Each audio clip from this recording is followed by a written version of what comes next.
পবিত্র বাক্য বলে, ঈশ্বরের যত প্রতিজ্ঞা প্রভু যিশুতে তা পূর্ণ হয়। এবং এই প্রতিজ্ঞা যখন আমাদের জীবনে প্রভু যিশুর নামে পূর্ণ হয়, তার মাধ্যমে আমরা আমাদের জীবন দ্বারা পিতা ঈশ্বরের গৌরব করি।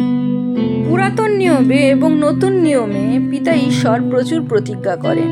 নতুন নিয়মে প্রভু যিশু অনেক প্রতিজ্ঞা করেন। নতুন নিয়মে আমরা দেখি পবিত্র আত্মায় অনুপ্রাণিত হয়ে প্রেরিতরা প্রতিজ্ঞা আমাদের জন্য দিয়ে গেছে এবং আমরা তা আমাদের প্রার্থনায় প্রভু যিশুর নামে যাচনা করলে আমাদের জীবনে পূরণ হতে দেখতে পারি। অবশ্যই যদি বিশ্বাস করে আমরা যাচনা করি। আজকে যে প্রতিজ্ঞা নিয়ে আমরা আলোচনা করব তা হলো পিতা ঈশ্বর আমাদের সকল কিছু জুগিয়ে দেন, তার প্রতিজ্ঞা। ফিলিপিয়দের প্রতি পত্রে 4:19 সাধু পল বলেন, আর আমার ঈশ্বর গৌরবে খ্রিস্ট যিশুতে স্থিত আপন ধন অনুসারে তোমাদের সমস্ত প্রয়োজনীয় উপকার পূর্ণরূপে সাধন করিবেন। এই জীবনে বেঁচে থাকার জন্য যা কিছু প্রয়োজন পিতা ঈশ্বর পূর্ণ করেন, এবং সেই পূর্ণ করেন প্রভু যিশুতে যদি আমরা বাস করি, অর্থাৎ প্রভু যিশুকে যদি বিশ্বাস করি, পবিত্র বাক্যে থাকি, পবিত্র আত্মার সহভাগিতায় চলি এবং আমাদের জীবনে প্রভু যিশুর আজ্ঞা সকল পালন করি। আমাদের জীবনে প্রভু যিশুর চরিত্র প্রকাশ পায়, কারণ তার মাধ্যমে পবিত্র আত্মার ফলগুলো যখন আমাদের জীবনে প্রকাশ পায়, আমাদের মাধ্যমে প্রভু যিশু গৌরবান্বিত হন এবং ঈশ্বরের রাজ্য বিস্তারিত হয়।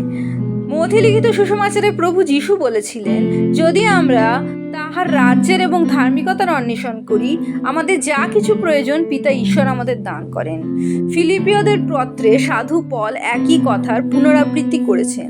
আমরা যদি ঈশ্বরের পথে চলি, ঈশ্বরের পথে অর্থাৎ প্রভু যিশুকে বিশ্বাস করে এবং তার আজ্ঞা পালন করে আমাদের জীবনযাপন করি, আমাদের যা কিছু প্রয়োজন তা অবশ্যই তিনি পূর্ণ করেন। এই হলো ঈশ্বর যে যোগাবেন তার প্রতিজ্ঞা।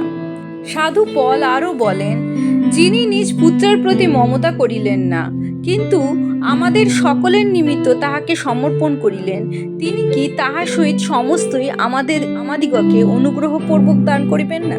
তাই এই প্রতিজ্ঞা যদি আমরা আমাদের প্রার্থনায় প্রভু যিশুর নামে যাচনা করি, প্রভু যিশুতেই থাকি, অবশ্যই তা আমাদের জীবনে পূর্ণ হয়।